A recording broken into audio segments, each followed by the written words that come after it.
নেত্রকোনার আটপাড়ায় পূর্ব হাতিয়ার আবাসন প্রকল্প জরাজীর্ণ অবস্থায় মানবেতর জীবনযাপন করছেন সেখানকার বাসিন্দারা।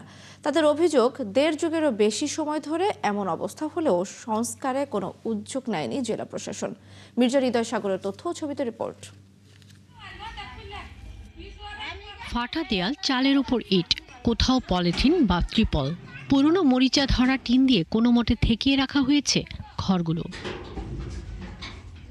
বাসিন্দারা জানান, বর্ষা অথবা ঝড়ের দিন এলেই আতঙ্কে থাকেন। প্রকল্পের 50টি ঘরের মধ্যে মাত্র 19টি ঘরে কোনো মতে বসবাস করছেন বাসিন্দারা।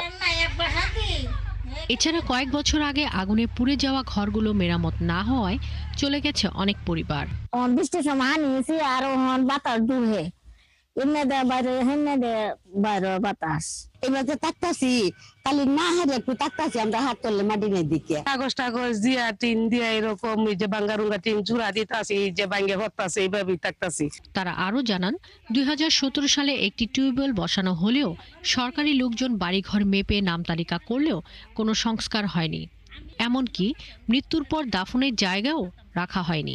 আমরা কিটে হাত ক্রিকেট থাকতাছি আজকে 4,000 টাকা গড়া বা টিন নামলে জন্ম করে বাড়িতে থাকতাম একজন বাড়ি। আর কোনো খবর না আসছি না মরছে এবার থাকতাছি বাঙ্গার মাঝে থাকতাছি এবার খাইতাছি থাকতাছি একবার মিলে তাহলে খাই না নাই।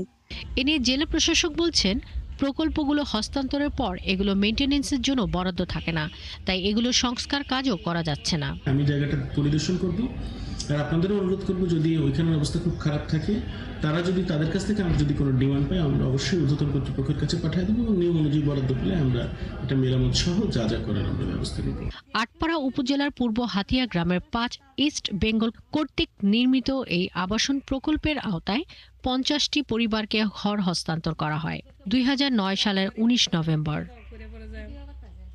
শাকিলা শম্পা, 71। এ বিষয়ে বিস্তারিত জানাতে আমাদের সঙ্গে যুক্ত হচ্ছেন সহকর্মী মির্জা হৃদয় সাগর। দেড় যুগেরও বেশি সময় পার হলেও কেন এই প্রকল্পের সংস্কারের কোনো উদ্যোগ নেওয়া হয়নি এখনো? এ বিষয়ে কি বলছেন জেলা প্রশাসন? বিস্তারিত আমাদের জানাবেন।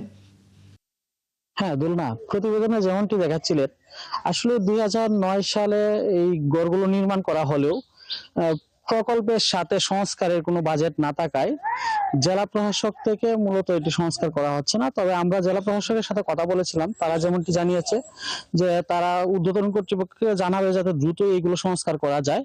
আসলেই এখানে যে 19টি পরিবার আছে, 19টি পরিবারই একেবারেই বেহাল দশায় আছে, জরাজীর্ণ জীবন কাটাচ্ছে।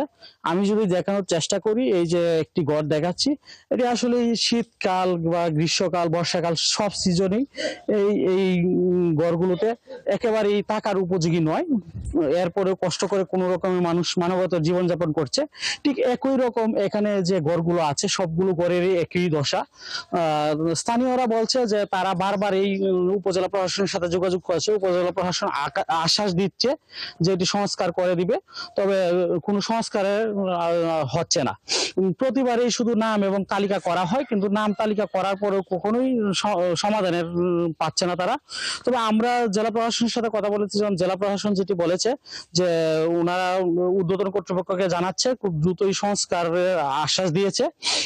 তবে আরেকটি বিষয় বলে রাখি, এই যে শীতে এই পরিবারগুলো একেবারেই মানবতার জীবনযাপন করছে, এদেরকে মুষ্টিমে এই যে কম্বল সহায়তা যেটি আছে এটিও পর্যন্ত পাচ্ছে না।